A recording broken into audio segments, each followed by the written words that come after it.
Perez. And of course, kagaya po ng sinabi ni DJ, maraming salamat po sa lahat ng kasama natin sa media na tumulong upang mas marami sa ating kababayan ang maabot ng mga programa ng ARTA.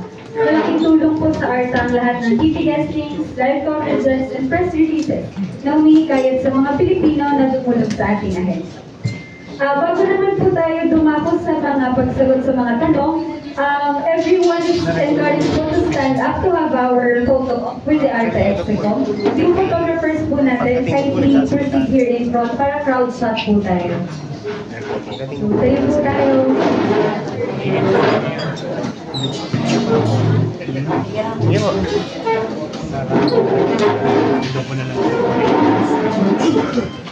Ayan, so,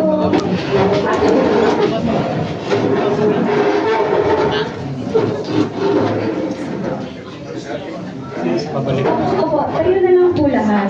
Ayan. Sir, bigyan na naman.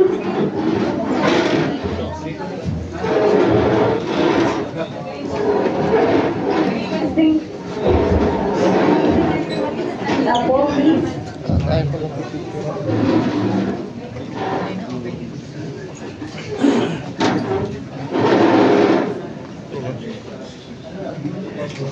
Photo opportunity. Okay. Bilang po ako in 3, 2, 1, smile po.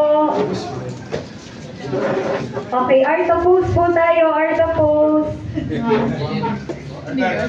Yung peace sign po on your chest. Ayan. Okay, ARTA pose po in 3, 2, 1.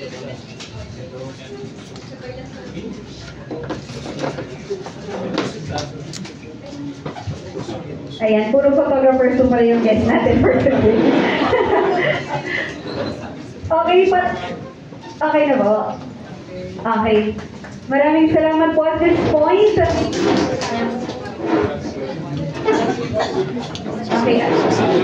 At this point, we will now entertain questions po from the media. May we now call on back po in front Secretary Perez to answer some questions and clarifications regarding ARTA's